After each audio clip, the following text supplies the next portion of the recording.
Olá, meus queridos, tudo bom com vocês? Bom dia, boa tarde, boa noite. Um prazer enorme estar com vocês aqui. Sou o pastor Patrick Furtado e a gente vai estar nessa jornada aí, falando sobre teologia, né? Introdução à teologia.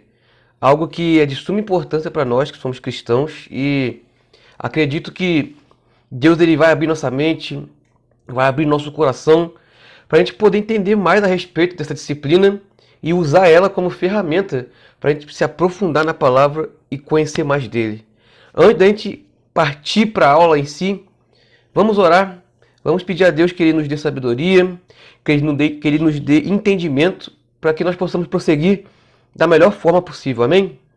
Senhor Deus e Pai, nós estamos aqui reunidos, Pai, nessa aula, nessa disciplina de introdução à teologia, te pedindo que o Senhor abra a nossa mente, que o Senhor abra o nosso coração, que toda a sabedoria, Pai, possa vir do Senhor para a gente. Nós sabemos, Pai, que não existiria nada se o Senhor não se revelasse a nós. Então, Pai, coloca dentro de nós, Pai, a Tua sabedoria, para que nós possamos nos aprofundar mais e mais em Ti, para que nós possamos conhecer mais a Ti. Eu peço por cada aluno, Pai, que está assistindo essa aula. Eu te peço, Pai, te agradeço, porque tudo que o Senhor faz é perfeito, bom e agradável. Muito obrigado por esse momento. No Teu nome eu oro, no Teu nome eu te agradeço. Amém. Gente, introdução à teologia. Antes de entrar em si na matéria, vamos entender uma coisa. Teologia, a gente vai até falar isso mais para frente, porém, é uma ciência. É uma ciência que estuda a relação do homem com Deus. Sendo ciência, quer dizer que ela tem teorias, existem vertentes, né? A gente estuda teologia cristã, mas tem outras teologias. Então, para a gente deixar bem claro isso, como a teologia é uma ciência e ela é feita de teorias por homens, ela não é 100% verdadeira, ela é falha. A palavra de Deus, sim, ela é verdadeira. A palavra de Deus está acima de qualquer coisa. Agora, o compromisso do teólogo, o compromisso que ele tem é sim de buscar a verdade absoluta. É dele pegar todas essas teorias, pegar todos os estudos que existem e juntar tudo isso de certa forma a chegar numa verdade absoluta. Isso é a teologia. Deu para entender mais ou menos? Então vamos lá. Um material que eu preparei aqui, que eu até coloquei lá no canal do Telegram. Definindo teologia. Ó. O que é teologia? O teologia vem do vocábulo grego theos, que significa Deus, e logos, que diz respeito a estudo. Então, teologia em resumo, é o estudo de Deus. É o estudo da relação do homem com Deus. E eu coloquei até aqui, ó, a crença na doutrina da existência de Deus é o primeiro princípio de toda religião. Por isso que é de suma importância que estudemos sobre o nosso Criador, sua criação, seus atributos e a sua obra redentora. Além do conhecimento que nós adquirimos sobre Deus, teologia também é conhecimento vindo de Deus. Então não existiria teologia se Deus não revelasse a si próprio aos homens. E nem se os homens tivessem se proposto a escutarem e crerem em tudo que foi dito por meio dele. Então, o que acontece? Não existiria teologia se o próprio Deus se revelasse ao homem. Até porque a teologia estuda, a nossa teologia, a teologia cristã, estuda Cristo, estuda a Bíblia, estuda tudo aquilo que a gente acredita. E Cristo veio, né, a palavra, o verbo vivo veio como pessoa e revelou tudo a respeito do Pai para nós. E aqueles homens lá do passado, eles se propuseram a escutar tudo aquilo, em acreditar em tudo aquilo e passar adiante. Então, a gente vai ver mais para frente, conforme isso foi passando adiante, foi gerando questionamentos, foi gerando dúvidas, e estudos e pesquisas, e assim surgiu a teologia. Então, lembre-se, teologia é o estudo da relação do homem com Deus. E uma coisa interessante, eu até coloquei aqui, ó, a verdade é que a ideia de Deus já nasce dentro de nós. Ela é natural na inteligência humana. E não precisa ninguém chegar para você e falar de Deus. Um exemplo muito bom é que se você pegar um recém-nascido, você colocar ele em algum lugar bem distante de qualquer pessoa, de qualquer fonte de informação, ele vai crescer e ele vai ter essa noção de ter alguém, sabe, acima dele, alguém superior. Por mais que ele não possa definir esse ser superior como Deus, ou até como Deus mesmo, mas de forma imperfeita, né? Mas já está inculcado na nossa mente isso. E isso é bíblico. Lá em Gênesis 2,7 diz, ó, que o Senhor modelou o ser humano do pó da terra, feito argila, e soprou em suas narinas o fôlego de vida, e o homem se tornou um ser vivente. Então, gente, nós temos dentro de nós o Espírito de Deus. O fôlego do próprio Deus está dentro de nós. Nós somos parte dele. Por mais que as pessoas não queiram admitir isso, por mais que as pessoas tentem fugir dessa verdade, nós temos parte de Deus em nós. Quando Deus fez o homem, ele colocou parte dele ali. Não foi só a imagem e a semelhança, foi aqui dentro também. Então, isso é muito magnífico para mim, gente. Muito magnífico mesmo. Essa verdade que Deus existe, que ele se revela na sua natureza, que ele se revela na sua obra, na sua criação. Gente, não tem como negar. As pessoas querem negar isso, mas não adianta. Tudo revela a glória de Deus. É uma coisa muito interessante também de se pensar, é que desde lá, os primeiros séculos, né, a verdade da existência de Deus era uma coisa assim, real, muito forte. Não como é hoje. As pessoas acreditam em Deus. Algumas pessoas dizem que Deus é uma energia boa, né? Enfim. Mas vamos pensar em Adão também. Adão, vamos voltar lá no início. A palavra relata que Deus, na viração do dia, sempre vinha conversar com Adão. E não tinha como negar a existência de Deus se ele próprio vinha para a terra para conversar com o homem. Nossa, isso devia ser uma coisa muito, sabe, maravilhosa.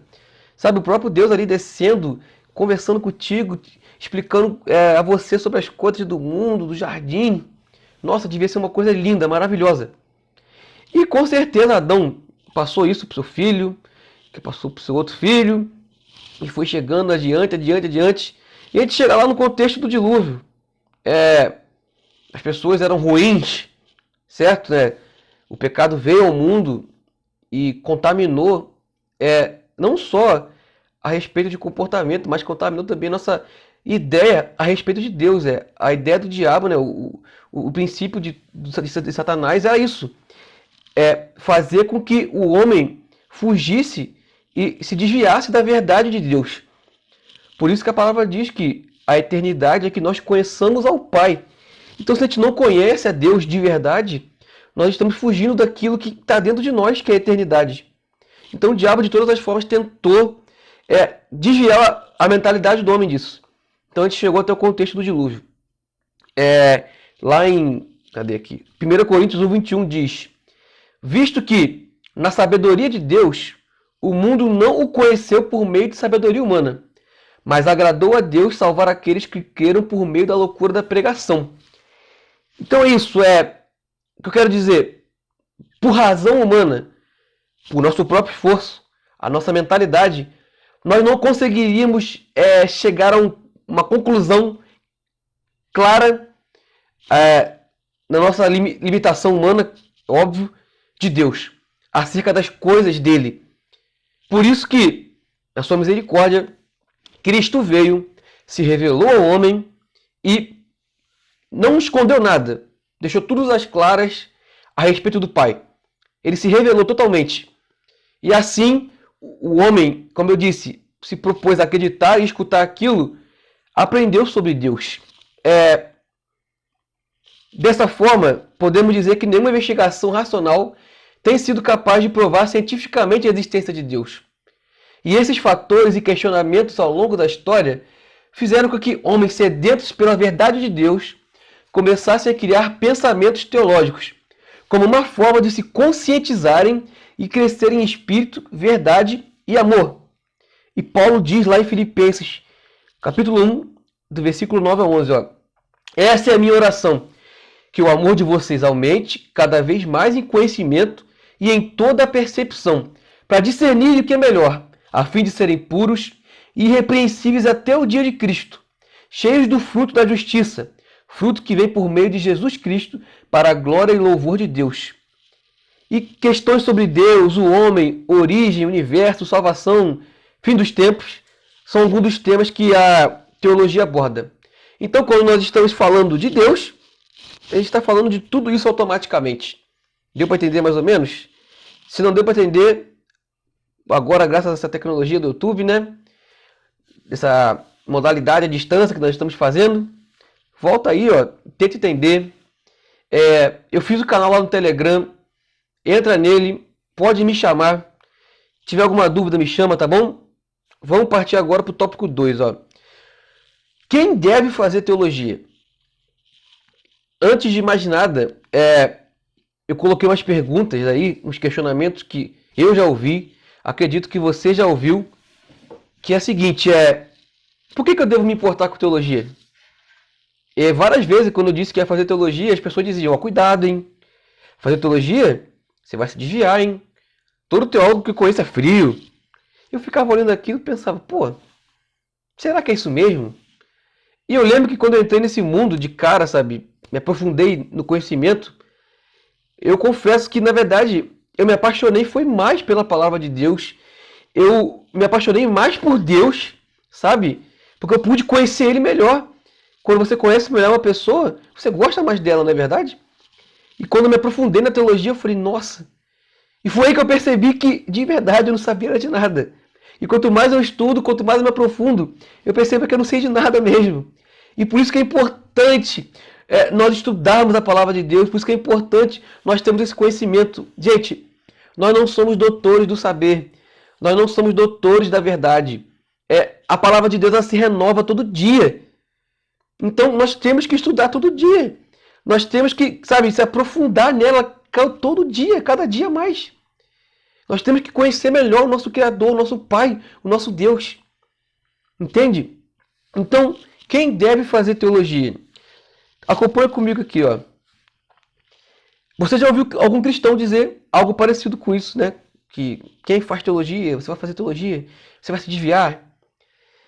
E você mesmo já disse algo assim. Eu já disse, eu confesso que muito tempo atrás eu já disse isso. A maioria dos cristãos tem pouco ou nenhum interesse em teologia. Na mente de muitos deles, não existe conexão necessária entre teologia e a vida cristã cotidiana. Eles acreditam que a teologia é irrelevante. Então, o que será que tem a ver, sabe, a nossa vida cotidiana com Cristo e teologia? Tem alguma coisa a ver? Ó, desconexão entre teologia e igreja e entre teologia e o cristão teve resultados desastrosos. Alguém precisa apenas olhar as recentes pesquisas, examinando o nível de conhecimento teológico no meio dos cristãos professos, para saber que algo deu errado. Quando um grande número de cristãos professos começa a dizer a seus amigos, você só precisa ler a cabana. Eu já ouvi isso. Pessoas chegavam para mim e falavam, pô, se você ler a cabana, você vai ter um conhecimento profundo acerca de Deus. Estou falando que você não deve ler? Não, leia. É um bom livro. Tem algumas coisas que são fora ali, mas faz parte da nossa natureza. Tem um pensamento crítico. Deus te fez pensante para isso. Para você ter criticidade. Mas basear um estudo da palavra de Deus apenas nisso, não dá, gente. Não dá. E quando um grande número de cristãos evangélicos não tem a certeza se a divindade de Cristo é um artigo de fé cristão, então nós temos mais que um problema. E são estes que, infelizmente, estão aí, gente, pregando, doutrinando, ensinando, discipulando. E é algo que eu fico olhando hoje em dia, que eu fico, assim, de certa forma, assustado. Com o nível de conhecimento, e não vou dizer só teológico, não, conhecimento de forma geral, dos cristãos, está diminuindo. Eu tenho conhecidos, pessoas, amigos, que não são cristãos. Dá para perceber, né, nas redes sociais os ataques contra a nossa fé, contra o nosso povo. Nós somos taxados de bobo, nós somos taxados de idiotas, de burro. Porque, uma pesquisa, eu não lembro se foi no Datafolha, eu posso pesquisar e depois jogar para vocês, mas que diz que o público religioso que mais compartilha fake news é o público cristão. E eu olhei aquilo e falei, caraca, como é que pode isso? O nosso Deus é o Deus da verdade. O nosso Deus é um Deus que não tolera mentira. Ele tolera a verdade, ele quer a verdade, ele quer a coisa revelada. Ele não faz nada às escuras. E como é que pode nós sermos os maiores compartilhadores de fake news? Gente, não dá. Porque isso é falta de estudo, isso é falta de pesquisa, isso é falta de conhecimento. O que eu mais vejo é a gente compartilhando em grupos de WhatsApp de igreja, fake news a respeito de um monte de coisa. Esses últimos tempos aí foi a respeito de vacina, de Covid. O que eu vi de fake news? Gente, vamos parar com isso. Você está fazendo um grande mal a você. E de certa forma, você está não vou dizer manchando, porque ninguém pode manchar o nome de Cristo em si. Cristo está acima de todas as coisas, mas você é um porta-voz dele aqui na Terra. E as pessoas olham para você e falam, ela é cristão. Ela fica compartilhando fake news, ela não estuda. Por isso, tu acha que uma pessoa que vê você fazendo isso vai querer ouvir uma ministração sua? Vai querer ouvir uma pregação sua? Não vai. Claro que não vai. Eu confesso eu não iria. Se eu visse que um líder, um pastor faz isso, eu não queria ser ministrado por ele, jamais. Agora, se você pega alguém que se aprofunda, que estuda, que conhece, que busca a verdade, gente, é esse cara que você tem que colar.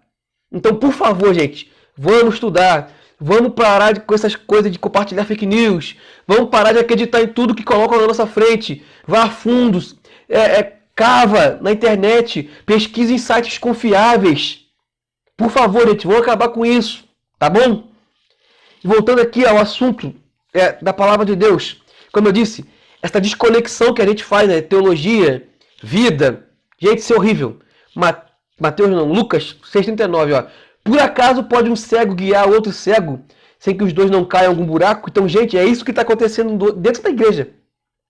Pessoas sem estudo, sem conhecimento da palavra, sem aprofundamento, sabe, sem profundidade, sem raiz, estão discipulando, estão pastoreando outras pessoas que também estão no mesmo nível que elas. E Jesus disse, um cego não guia outro cego. Os dois vão cair num buraco. Então os dois vão cair nesse abismo. Então isso é sério, gente. Isso é sério. Vocês estão aqui e acredito que nem todos aqui têm o desejo, né, e o chamado para ser pastor. Não estou dizendo que vocês não têm capacidade, tá? Não é isso. Eu sei que tem muita gente que faz teologia por conhecer. Isso é muito bom. Mas não importa o objetivo de você estar aqui, o fim. Eu quero te dizer que você é um corajoso, porque só por você ter entrado de cabeça nisso, quer dizer que você não se conforma com pouco. Que você quer sair da sua zona de conforto, você quer mais. Você quer ir mais fundo. Você quer cavar. Gente, isso é muito bom. Nós, como teólogos, nós temos que ter esse compromisso com a verdade. Esse compromisso de defender a nossa fé. Esse compromisso de mostrar às pessoas. Não é isso que dizem aí, não. Esse Deus que te revelaram aí, que te falaram, não é esse Deus, não. O Deus que eu acredito está aqui na palavra. Ó. É esse aqui. Esse é o teu compromisso como teólogo. Então, gente, vamos lá. Vamos recapitular rapidinho. Se aprofunde na palavra de Deus. Pesquise. Estude, tá bom? Vamos revelar a verdade às pessoas. Amém? Então vamos dar prosseguidade aqui, ó. Vamos examinar a palavra de Deus. Você lembra do que aconteceu lá em Israel no livro de Oséias? É aquela passagem conhecidíssima que Deus fala que o povo dele foi destruído por falta de conhecimento. Aí, ó, essa repreensão foi para os israelitas que tinham rejeitado a instrução do Senhor e falhado em ser o seu representante para as nações. O problema é que Israel havia se voltado para os deuses dos seus vizinhos. E tudo isso conduziu eles a uma situação miserável, pois eles perderam o conhecimento a respeito do Criador. E aqui nesse texto, no hebraico, o termo conhecimento ele é traduzido por uma palavra que também é usada para tratar de intimidade entre marido e mulher. Olha que interessante. Então, conhecimento não é apenas uma série de informações que você vai armazenando na sua mente e vai botando ali, ó, informação, estou me enchendo de informação, Não. Conhecimento é muito mais que isso. Eu até coloquei aqui, ó. Quando Deus declara que o povo pereceu por falta de conhecimento, é muito mais que uma junção de informações sobre ele, e sim um relacionamento íntimo com o Pai. Então, olha só, gente. Conhecer a Deus não é apenas você ler livros, só ler a Bíblia. Não. Não é só isso, não. Tem a prática. Tem a intimidade ali com Deus, tem o seu relacionamento com Ele. Do que adianta você ter uma série de informações guardadas na sua cabeça e você não faz nada com elas? No meio da educação, a gente chama essa pessoa que gosta de armazenar informações para si de um obeso. Porque ela só vai se alimentando, vai se alimentando, vai se alimentando, vai se enchendo, se enchendo, se enchendo e não faz nada com aquilo. Ela vai ficando cheia, inchada, inchada, inchada e acabou. Gente,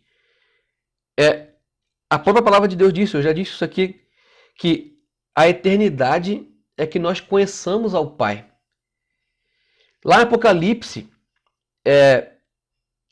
quando nós estivermos lá naquele grande dia, Jesus Cristo vai dizer, ó, o que vocês fizeram? Aí muita gente vai falar, eu expulsei demônios, eu fiz louvores.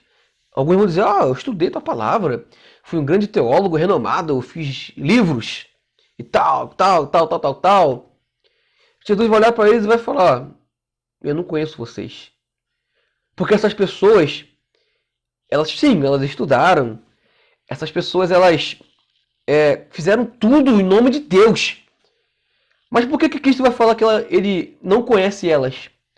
Simplesmente porque elas não procuraram ser conhecidas dele. Elas não procuraram ter um relacionamento com ele. Gente, relacionamento é a base de tudo. Desde o princípio, quando eu disse aqui, né, Deus descia e vinha se relacionar com Adão. Esse é o princípio de tudo.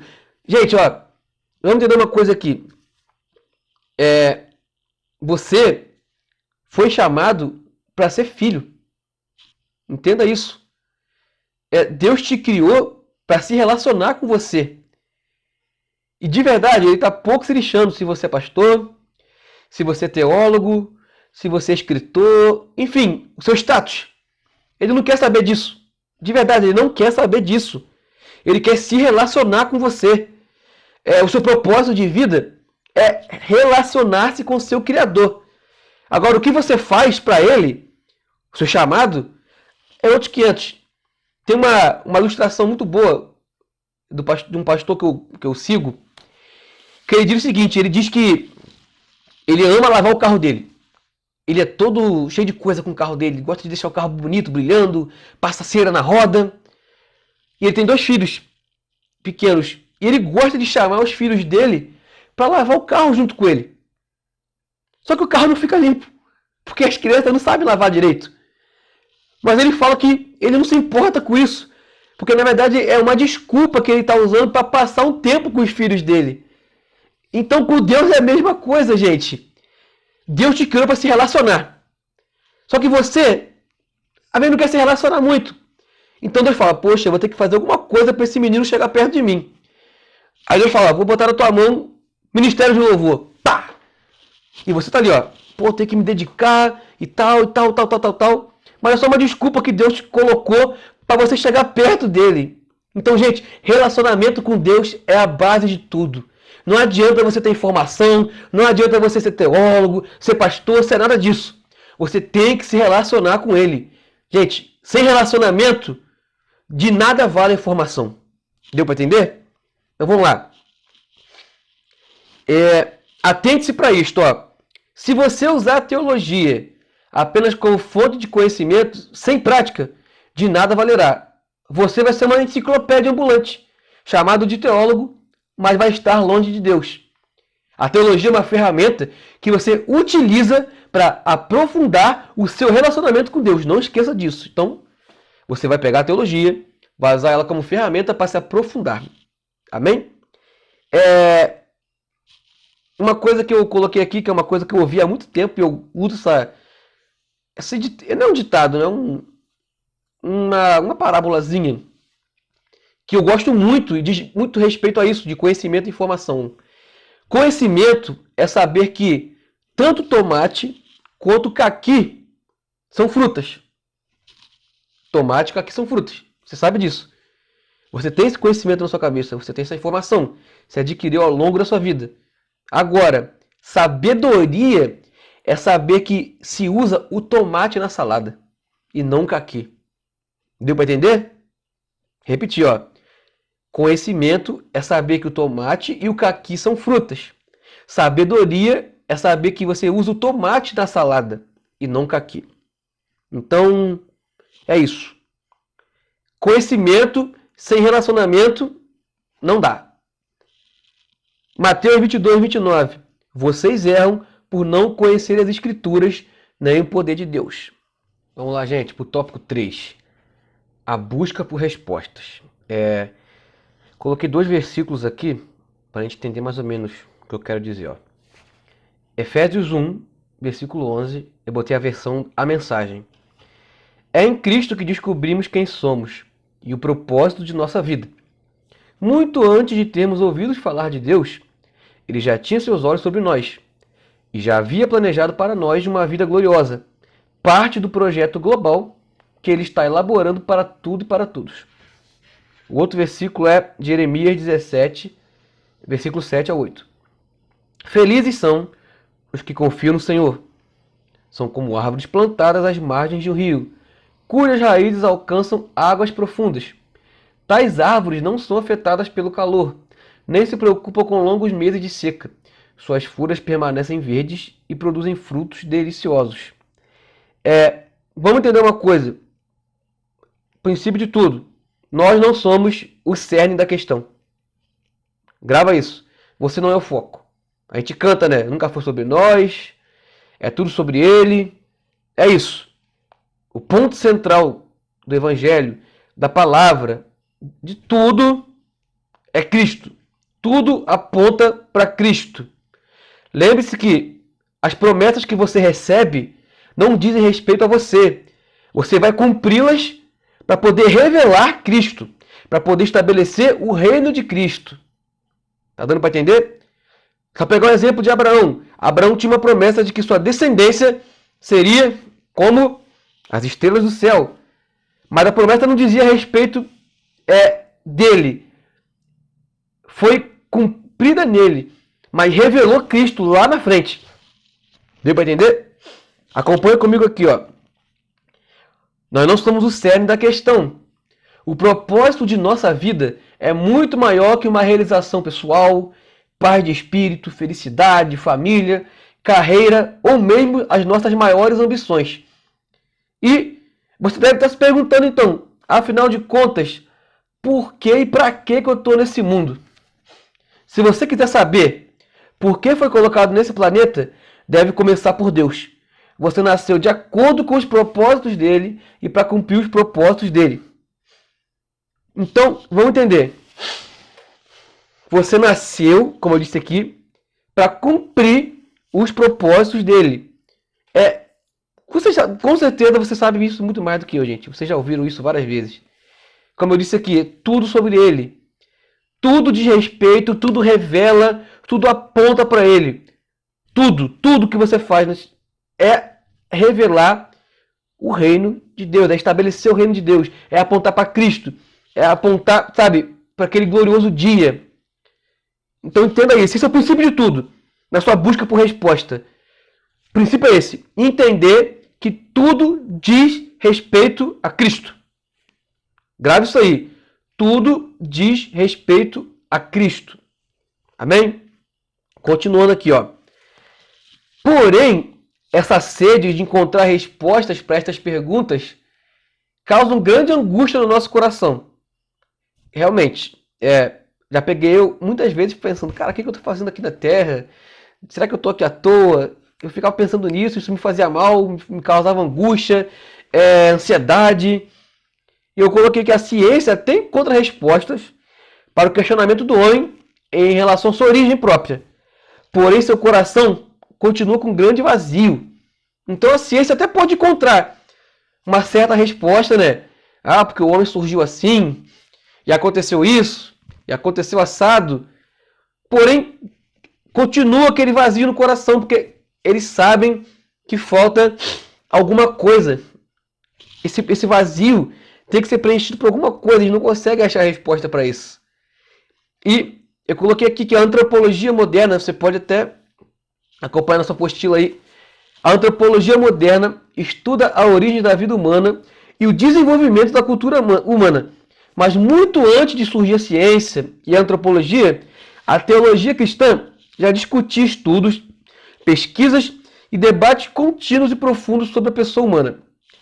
Então, lá atrás, os primórdios da teologia cristã, dos caras que estudavam, se aprofundavam, eles já estavam discutindo isso. Como é que a gente surgiu? Como que o mundo está aí? Como que as coisas foram criadas? E a partir disso foi surgindo a antropologia e outras ciências. Tá dando para entender? Então vamos lá. Eu coloquei uma citação aqui de um livro chamado Todos Somos Teólogos. É do R.C. Sproul. Eu vou disponibilizar ele depois para vocês. É um livro simples, uma linguagem totalmente simples, porém muito aprofundado a respeito de teologia. Em resumo, o livro fala isso, que todos somos teólogos. E eu coloquei essa citação aqui para a gente entender mais ou menos essa questão de busca, né, por resposta para os nossos questionamentos. A primeira sentença da palavra de Deus apresenta a afirmação sobre qual tudo é estabelecido. O que é? Que no princípio Deus criou o céu e Deus criou a terra. Isso é o começo de tudo. Então, ele destaca aqui que tem 3 pontos fundamentais nessa afirmação. O primeiro, houve um princípio. O segundo é que há um Deus. E 3, há uma criação. Então vamos lá. No princípio, Deus criou. Então houve um princípio, existe um Deus que criou. Esse é o ponto inicial de tudo.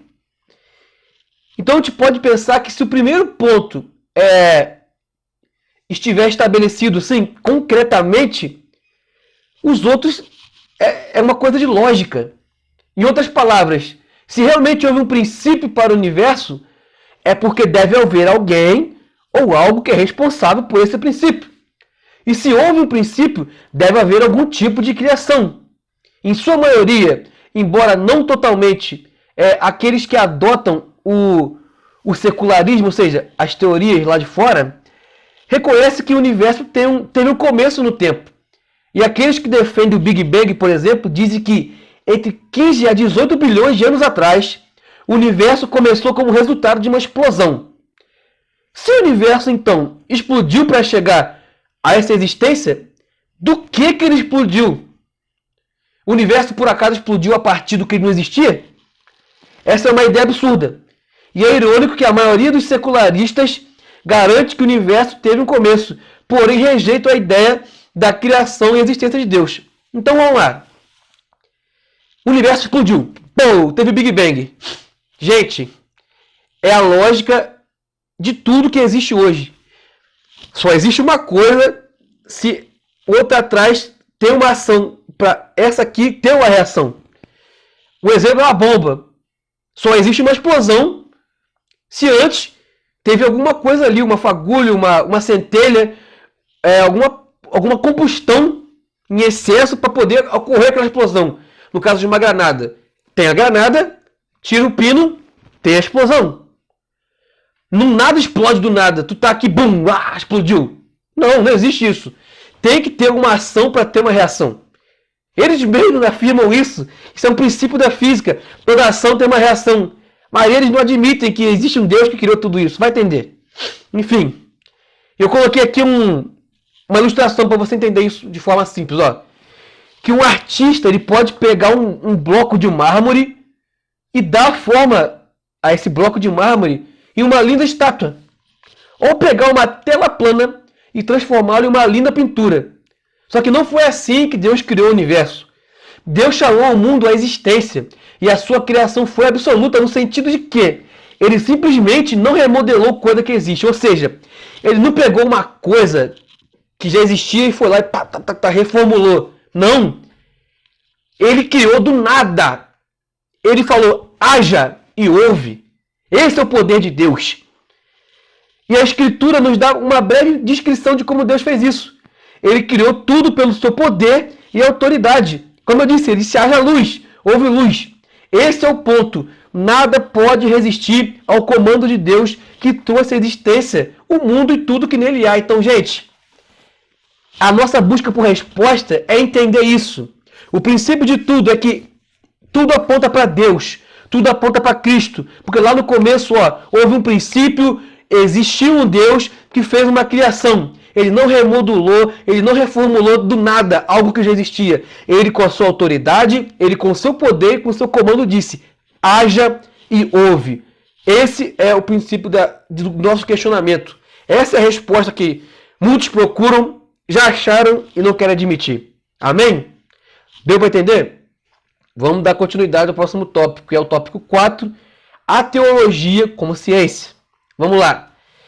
Na última reunião que nós tivemos com o nosso pastor Mário de Oliveira, ele comentou sobre um artigo que falava da espiritualidade, né, e da medicina. Eu achei esse artigo muito, muito interessante. Eu quis trazer ele aqui para a gente entender essa relação ciência e fé. Vamos lá. A revista Veja publicou um artigo no final de dezembro intitulado A Real Influência da Fé nos Tratamentos Médicos. O artigo diz assim: você tem fé? Frequenta cultos religiosos? Costuma superar rapidamente a tristeza quando alguém machuca seus sentimentos? Perguntas assim, digamos, não propriamente científicas, podem se tornar comuns na rotina dos consultórios médicos.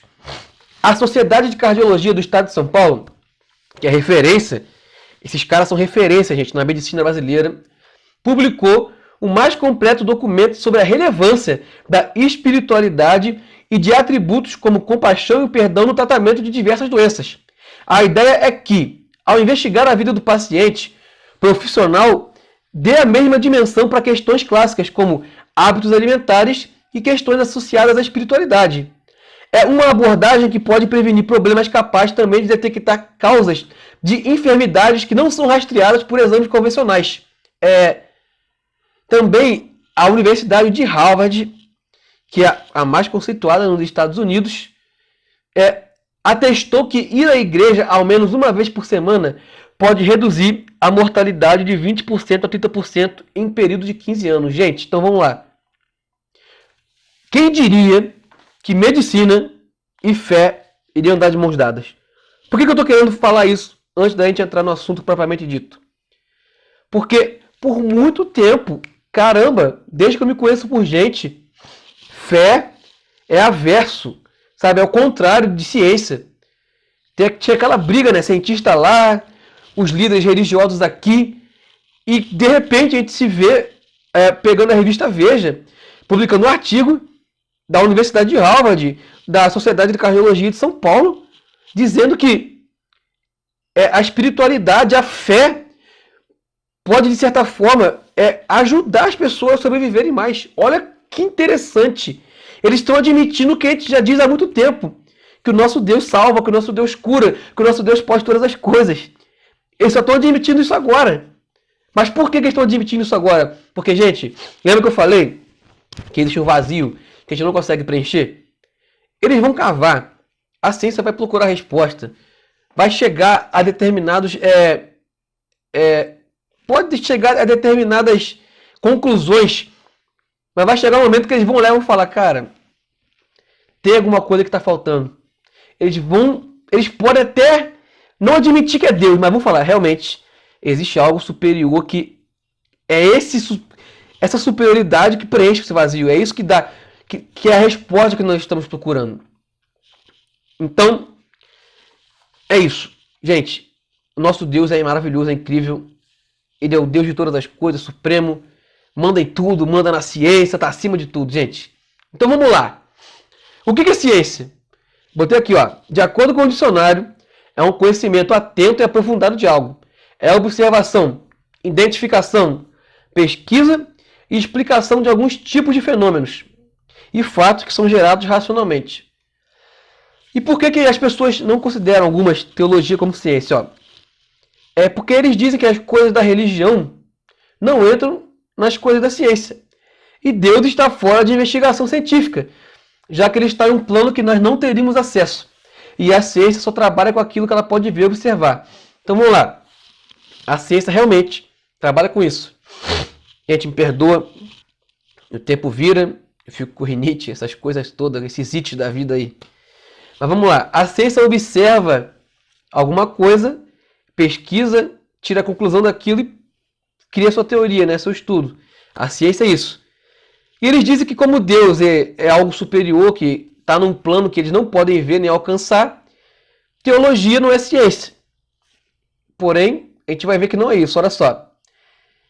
Há princípios adotados a outras ciências que são muito visíveis na teologia, como criticidade para definir o que é crença popular ou opinião teológica, ou seja, a gente estuda a teologia para poder, como eu disse, desmistificar tudo que é crença popular, tudo que vem ao longo do tempo que a gente vem aprendendo com o nosso crescimento cristão. Vamos pegar um exemplo aqui de coisa popular que acontece no nosso meio cristão. Sei lá. Já ouvi discussão a respeito de que a Santa Ceia, o pão da Santa Ceia, ali no momento se transformava literalmente na carne de Cristo. Sim, já ouvi isso. Vocês já estudaram isso, ou vão estudar. Consubstanciação, mas enfim, é outro assunto, outra coisa. Mas já teve essa discussão dentro da igreja. Uma discussão famosa. A igreja vai passar pela tribulação ou não? É isso. São coisas que vão surgindo. A teologia está aí como ciência para poder chegar a uma verdade absoluta a respeito disso. Então vamos lá. Tem criticidade para poder acabar com crença popular ou opinião teológica. Sistematicidade, ou seja, para organizar conhecimentos acerca da fé. Ou seja, ela tem todo um sistema, ela não é uma coisa desorganizada. Nós temos teologia sistemática, teologia cristológica, teologia escatológica, tem várias. É tudo organizadinho, tudo com seus assuntos devidos em cada lugar ali, como arquivos em gavetas, sabe? Não tem como falar que não é ciência. Nós temos dinamicidade para olhar para trás e contextualizar debates antigos. Ou seja, a gente não descarta aquilo que aconteceu lá atrás. A gente pega tudo aquilo que aconteceu, revisa e contextualiza para poder aplicar hoje. Então, teologia, sim, é ciência. É ciência.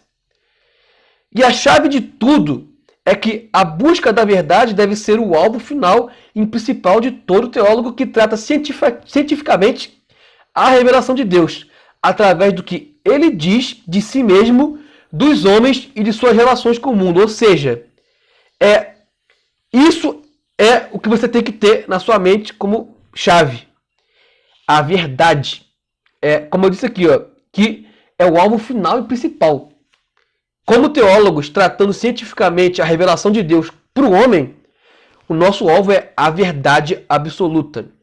Como eu disse já, a nossa limitação humana não permite chegar a essa verdade absoluta. Mas, como Deus já se revelou a gente, nós temos muita base para poder chegar a essa verdade. Então é isso. Amém? Agora nós vamos para o tópico 2 da nossa apostila, que é intitulado Fundamentando a Teologia. Lembrando que a gente está no capítulo 1, tá, gente? Capítulo 1 aqui, ó. Essa apostila aqui, ó, que vocês têm, do Instituto Teológico Quadrangular. E o capítulo 1 trata da origem do pensamento teológico. Então, ó, resumindo aqui, a gente falou sobre teologia, o que é teologia, quem deve fazer teologia, a busca por resposta, a teologia como ciência. Falando sobre criticidade, sistematicidade e dinamicidade. Então a gente fechou essa primeira parte do capítulo 1. Agora o tópico 2 do capítulo 1 fala fundamentando a teologia. Então a gente vai entender agora a respeito das escrituras, da palavra de Deus. Ó. Eu quero falar aqui sobre a revelação pela escritura.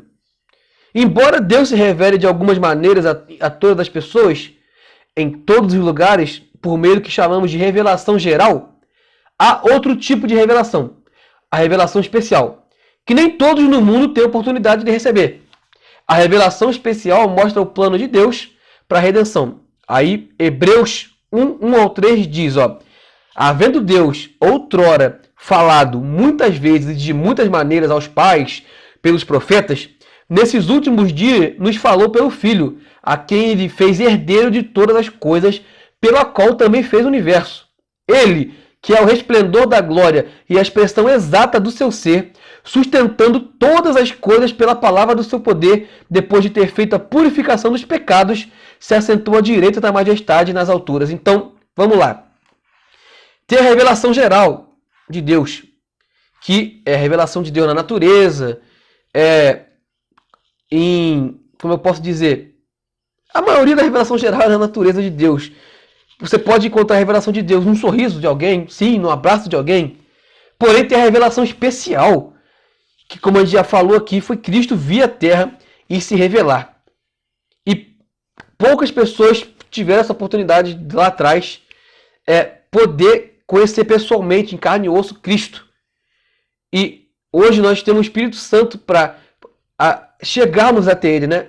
Para nos aproximarmos até Ele.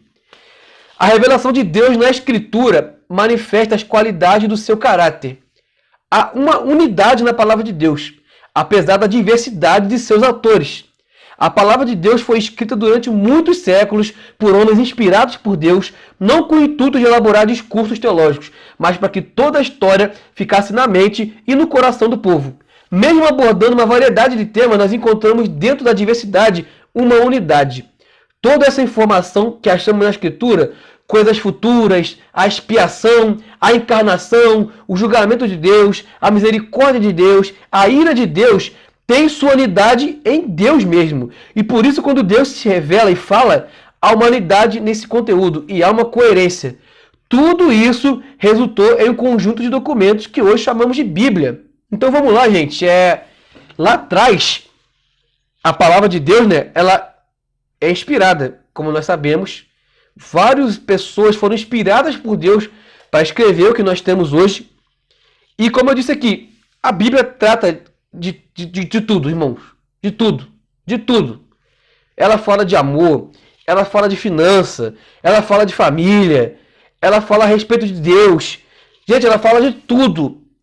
E o mais incrível e o mais fantástico de tudo isso é que, olha só, gente, a Bíblia foi escrita por homens em tempos diferentes. Muitos desses homens nem se conheceram. Ela fala de temas, de histórias, de pessoas diferentes, porém elas têm uma unidade e todas elas juntas revelam o plano de Deus para nós. E isso é fantástico. A palavra de Deus, irmão, é maravilhosa. Nossa, olha, eu me arrepio todo só de falar isso. A palavra de Deus é incrível. Tu não vai achar um livro como a palavra de Deus é. Não vai. Não vai. Gente, não vai. Não dá. A palavra de Deus é fascinante. Então, tudo isso, esses homens de épocas diferentes, esses temas, tudo isso resultou no que a gente conhece hoje como a Bíblia. Então, essa é a revelação especial de Deus para nós. E qual é o papel da palavra de Deus na teologia? Olha só. A Bíblia Sagrada, ela é o livro com maior destaque no mercado editorial mundial. Ela foi o primeiro livro impresso da história humana. É o maior best-seller mundial. É a obra literária mais impressa, lida e distribuída no planeta. Infelizmente, também a mais odiada e perseguida de todos os séculos. Foi o livro que forjou boa parte da cultura ocidental e contribuiu decisivamente para o rápido desenvolvimento da ciência. Então, se você for estudar mais a fundo os primórdios lá, a Idade Média e tal, a palavra de Deus ela influenciou muitas das culturas que existem no mundo hoje. Ela influenciou muito do comportamento social que nós temos hoje. Um exemplo muito claro de que ela influenciou é o divórcio. O divórcio foi influenciado pela palavra de Deus. Lá atrás, né, Moisés, ele pediu permissão a Deus para ter o divórcio porque o coração do homem estava muito endurecido. Para você ver como que ela influencia até hoje, gente. Jesus, o personagem central desse livro, disse que os seres humanos deveriam examinar seu conteúdo, pois ele dá testemunho dele e contém o conhecimento necessário para a salvação. Muitos homens e mulheres bem-sucedidos exaltaram o valor da Bíblia. Então, eu destaquei aqui alguns grandes homens e mulheres que disseram o real valor da Bíblia. Por exemplo, Abraham Lincoln, que foi o presidente dos Estados Unidos. Ele diz que aceita desse livro tudo que você pode pela razão. O restante, pela fé, você vai viver como o melhor indivíduo. Outro presidente também famosão dos Estados Unidos, é o George Washington, afirmou que é impossível governar bem o mundo sem Deus e sem a Bíblia. Então, gente, as pessoas podem não admitir, elas podem até querer fugir disso, mas a palavra de Deus é influenciadora. Não adianta, ela influencia, ela muda a vida da pessoa que lê. Ela mesmo diz que ela é uma espada de dois gumes, ela transpassa, ela é poderosa para cortar medulas, ela vai lá no fundo, aonde nem a gente mesmo consegue ir, onde nenhum psicólogo consegue alcançar. A palavra de Deus vai lá, ó, certeira, gente. A palavra de Deus é fantástica. E a Bíblia, ó, revela o plano de Deus e apresenta a história da salvação em Cristo. Ela dá o vislumbre real sobre o passado, presente e futuro do mundo. Ela é uma matriz espiritual da maior parte da civilização humana. Ela é uma ferramenta para Deus mudar atitudes e comportamentos. Ela nutre a vida interior e aumenta a espiritualidade. Ilumina nossa mente e expande novos horizontes. Ela apresenta biografias e exemplos inspiradores. A Bíblia é uma âncora nos momentos de crise. É a constituição das igrejas cristãs. Além de ser uma obra inspiradora e sagrada, é um clássico da literatura de alto nível. Então, gente, a Bíblia é top. A palavra de Deus é top. Hoje em dia existem novelas, filmes, livros. Gente, muita coisa é inspirada pela Bíblia. Quer ver um exemplo famosão de algo que é inspirado na Bíblia? A história do Super-Homem. Eu sou nerdzão, quem me conhece sabe que eu sou nerdzão. Gosto de ler. E lá a história em quadrinho original do Super-Homem, né? Gente, é claramente uma alusão à história de Jesus Cristo. Vamos rapidinho para vocês entenderem, olha só. Quem é o Super-Homem? É um cara que veio de fora, criança, para a Terra. Jesus Cristo veio da sua glória e majestade aqui para a Terra, como criança.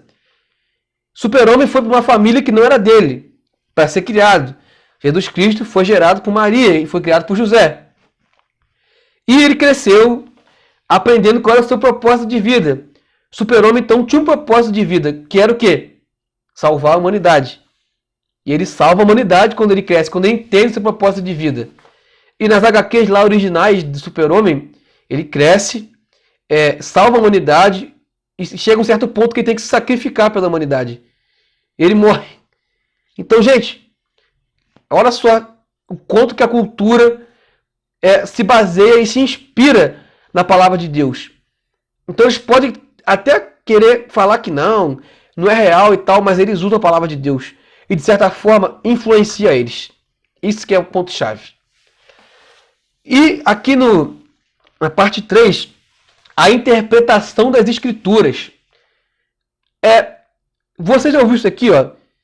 Alguém dizer isso aqui? Você não precisa interpretar a Bíblia. É só você ler e pronto, faz o que ela diz. Eu já ouvi isso várias vezes. Não, você não precisa ficar pesquisando, estudando e tal. Você tem que só ler. Tá escrito ali, é isso, acabou. Só que, cara, não é isso, ó. Eu até concordo, ó, que os cristãos devem aprender a ler a Bíblia. Crer nela, obedecer. E concordo especialmente que a Bíblia não precisa ser um livro obscuro, se for corretamente estudado e lido. Só que, na realidade, o problema individual mais sério que as pessoas têm com a Bíblia não é a falta de entendimento, mas sim o fato de que entende bem demais a maior parte das coisas. O problema de um texto vamos pegar um exemplo aqui, igual esse aqui, ó. Fazei tudo sem murmurações nem contendas. A questão não é entender. Entender é fácil, ó. Vamos fazer tudo sem murmuração e sem contenda. A pessoa lê e fala, eu tenho que fazer isso sem murmurar e sem contender. A questão é o quê? Prática.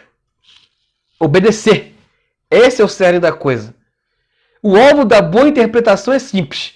Chegar ao sentido claro do texto. E o ingrediente mais importante que a pessoa traz a essa tarefa é o bom senso aguçado. A interpretação correta traz alívio à mente. Mas se o significado claro é aquilo sobre o que a interpretação diz respeito, então para que interpretar? Por que não ler simplesmente? O significado simples não vem pela leitura? Em certo sentido, sim. Então, qual é o sentido literal das Escrituras? Como que ela faz sentido pra gente? A gente não tem que procurar, gente, um sentido para aquilo que você lê. Se você lê algo na palavra de Deus e você não entendeu, aí você pensa, não, eu vou tentar procurar um significado para mim. Não, você está fazendo errado. Aquilo tem um significado literal para aquele momento em que aquilo foi escrito. Eu gosto muito de usar um exemplo para entender como ler a palavra, que é o seguinte, olha só. Imagina você aí uma placa. E nessa placa tem a seguinte inscrição: proibido usar biquíni.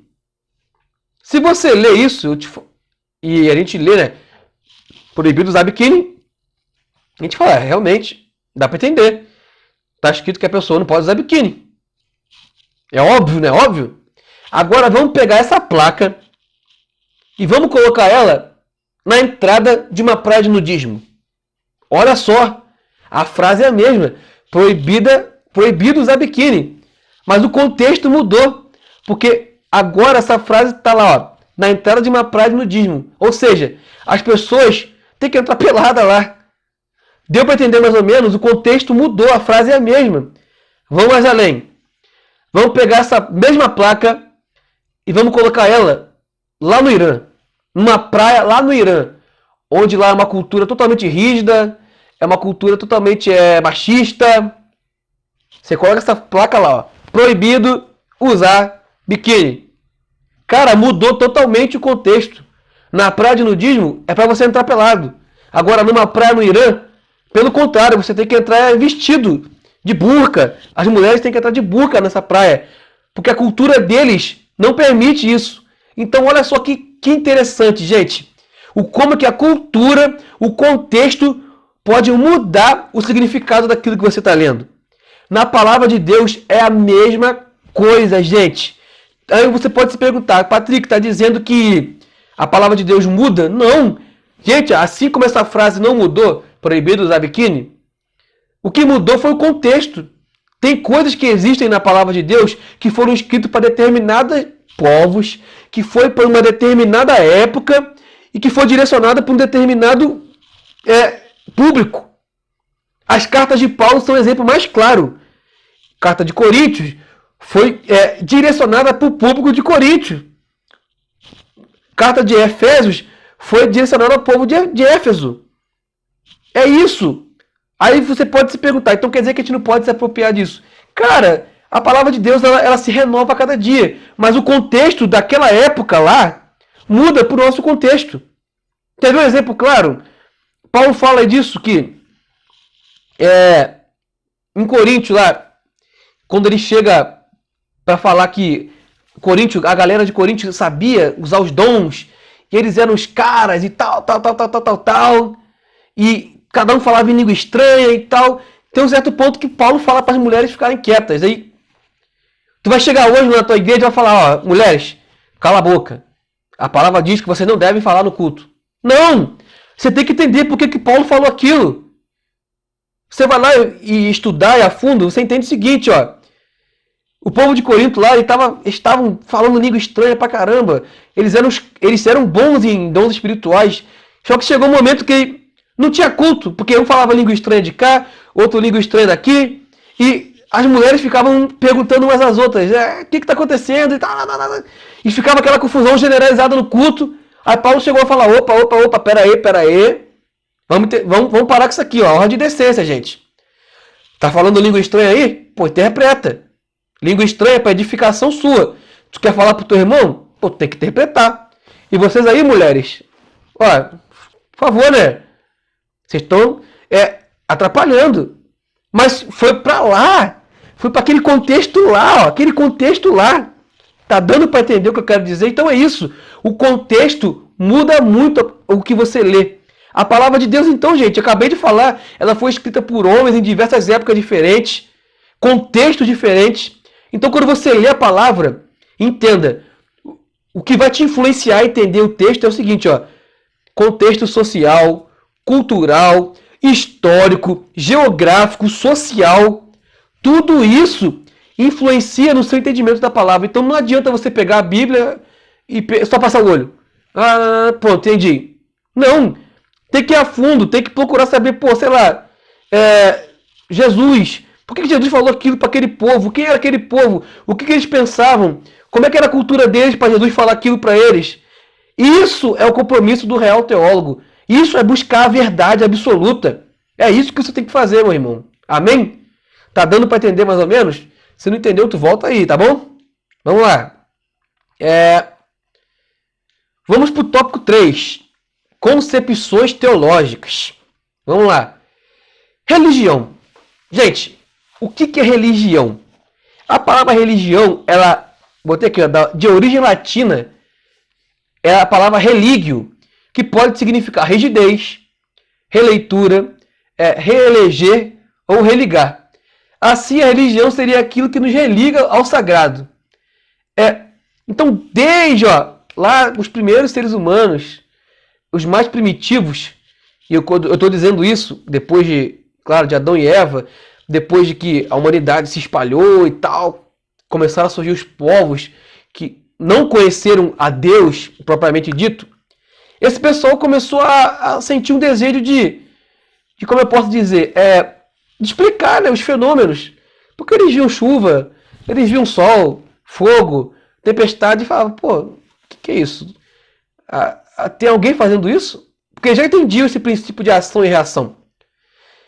Então, a partir daí, começaram a surgir religiões, não religião propriamente dita, como a gente conhece hoje, mas eles começaram a dar nome para as coisas, né? Deus Sol, o Deus Lua, o Deus do Mar.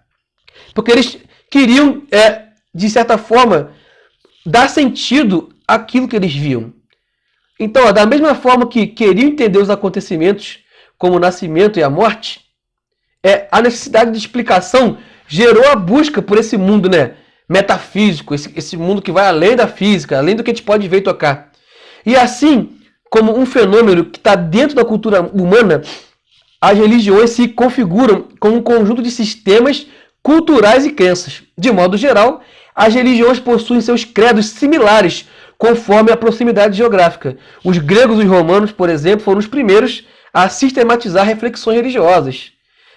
Então é o seguinte, lá atrás, as religiões que eram mais próximas geograficamente, elas tinham pontos em comum, entendeu? E o interessante de se notar é o seguinte, o povo, né, se dividiu. A gente volta lá na Torre de Babel, a gente vê que Deus dividiu a língua deles e eles se espalharam, né? E conforme eles foram se espalhando pelo mundo, como eu disse, aqueles que ficaram ali, perto ali da cultura judeia, hebraica, de certa forma, tinham conhecimento a respeito do Deus de Israel. O povo que foi para outros pontos começou a se distanciar disso e começaram, como eu disse, a dar nome para outros deuses. Vieram os egípcios, começaram a dar nome para o Deus do Sol, o Deus da Lua, enfim. E assim foram surgindo as religiões. Só que todas elas vieram de um ponto em comum. E a gente sabe que esse ponto em comum é a partir do nosso Deus, o Deus de Israel. É isso. Todas as religiões, se você for estudar, elas se divergem, é claro, mas elas se aproximam em algo. Elas afunilam e apontam para algo, que é o quê? É o nosso Deus. Sabe? O Evangelho, Cristo. Só que, como eu disse lá atrás, o diabo, de certa forma, tentou distanciar o homem dessa verdade. E por isso que nós temos hoje essa gama de religiões que vocês conhecem aí. E a gente vai falar de algumas delas aqui, ó. Nós temos as religiões monoteístas. O que é isso, ó? São religiões, as mais populares, que possuem um livro sagrado no qual está presente a verdade da revelação divina, onde se estabelece a divindade soberana e eliminam adorações independentes. Onde se estabelece a divindade, como eu posso dizer, li aqui sem querer de novo, monoteísta, como o nome diz, mono é um, teísta diz respeito à adoração a Deus. Então eles acreditam em um só Deus. E a característica dessas religiões é que eles têm um livro sagrado que diz respeito à verdade que eles acreditam, entende? Então, esse é um tipo de religião monoteísta. Nós temos as panteístas, que eles não possuem livros sagrados, e eles botam a divindade em coisas naturais, como vento, água, fogo e animais, entre outras coisas.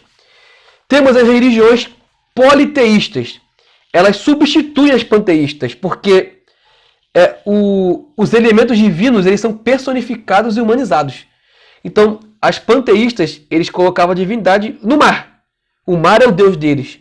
Na politeísta, não. A politeísta, eles humanizam, né? Existe realmente a figura de um deus que é o mar. Entende? E temos os ateus, né? Os ateístas que negam a existência de um ser central, supremo. Eles são racionais, entendeu? Eles são ali, ó, certinhos. Então, é isso. Tá dando para entender? E, gente, a gente tem o teocentrismo. Teocentrismo do grego Deus e kentron, que é centro. Então é literalmente Deus como centro de tudo. O cristianismo é uma religião monoteísta que tem como base o teocentrismo, que é isso. É Deus como centro de tudo. Lembra que eu falei da antropologia? A antropologia coloca o homem como centro. E o teocentrismo, Deus como centro de tudo. É isso. E eu separei aqui, e a apostila diz também, os 3 principais segmentos religiosos monoteístas. E eu coloquei algo aqui sobre a religião no Oriente Médio, que é algo interessante da gente entender. Ó.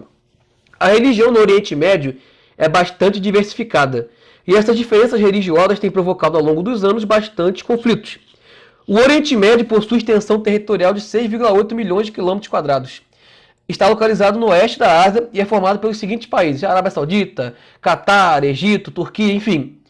E a diversidade étnica e cultural, por conta desses países todos lá, né, é um fator responsável pelos conflitos naquela região. E um dos elementos diversificados nessa região é a religião, e com crenças e disputas por territórios considerados sagrados. As 3 principais religiões monoteístas, ou seja, crença na existência de um único Deus, é o islamismo, o cristianismo e o judaísmo. O judaísmo se divide em ortodoxos, conservadores, reformadores e reconstrucionistas. Aí na apostila ele fala melhor um pouco sobre isso. Você pode procurar e ler. O cristianismo, que somos nós temos divisões, que são o catolicismo romano, o catolicismo oriental e o protestantismo, que é o qual nós estamos inseridos.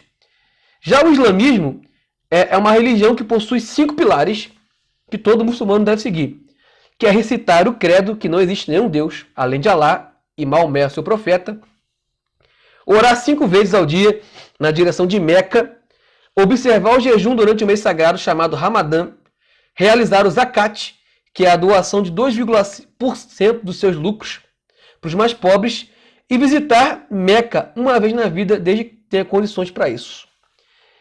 Então é isso, gente. O capítulo 1 ele vai terminar aqui falando sobre religiões, né? E é isso. O interessante de se notar aqui, para a gente terminar, que o cristianismo é dividido, né, em catolicismo, protestantismo, enfim. E é algo, eu penso que eu fico a ver chateado o quão dividido nós somos, né? Algo que não era para acontecer, algo que era para ser unido, era para ser uma unidade. E hoje existem tantas vertentes do cristianismo. Todo dia aí, se você vê, tem como eu posso dizer, uma denominação nova saindo. E eu não estou aqui, como eu posso dizer, falando que elas são ruins, ou que elas estão aí pregando errado. Não, eu conheço pessoas de essas igrejas independentes aí que são grandes bênçãos. O que eu estou dizendo é que o ponto que chegou a isso, né, precisou criar essas divisões, sabe? Para algumas poderem tentar, de certa forma, acertar aquilo que se perdeu no meio do caminho. A reforma protestante que aconteceu lá atrás com Lutero foi justamente sobre isso.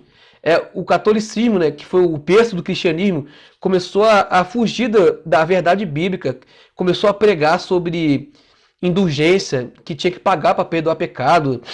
e adoração à divindade, isso fugia da verdade bíblica.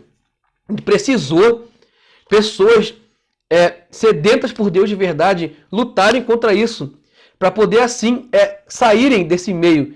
E assim surgiu o cristianismo que a gente conhece. E hoje nós estamos aí chegando a um outro ponto que sabe, outra divisão, porque dentro do nosso meio está começando a surgir falsas verdades bíblicas novamente.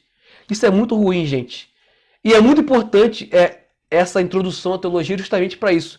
Você, meu querido, tem essa verdade bíblica em tuas mãos, você tem esse compromisso de pregar essa verdade bíblica, de lutar até o fim. Então faça isso, tá bom? Eu espero que você tenha entendido o que eu disse. Me perdoe se eu errei alguma coisa, tá, gente? É a primeira vez que eu tô gravando um vídeo EAD. Eu sou professor, mas nunca dei aula EAD assim. Então é um mundo novo para mim. Eu vou deixar disponível aqui o link do Telegram. Eu coloquei lá no grupo do WhatsApp do ITQ. Por favor, entre lá para a gente poder tirar nossas dúvidas. Pode me chamar, eu vou conversar com você, eu vou falar com você, vou tirar suas dúvidas, tá bom? Aqui no final do capítulo 1 tem a autoatividade, faça ela, tá bom? Tendo dúvida nela, me chama, por favor. Eu estou disponível a tirar suas dúvidas, as suas questões. Muito obrigado por esse tempo que nós tivemos aqui. Comenta aí, sabe, que você gostou, que você não gostou. A gente está aqui para aprender, para melhorar uns com os outros, tá bom? Fiquem na paz. Deus abençoe a vida de vocês grandiosamente. E já estou preparando o material do capítulo 2 e o vídeo do capítulo 2, tá bom? A gente se vê lá, ó. Beijão, abraços. Que Cristo abra o seu entendimento. Amém?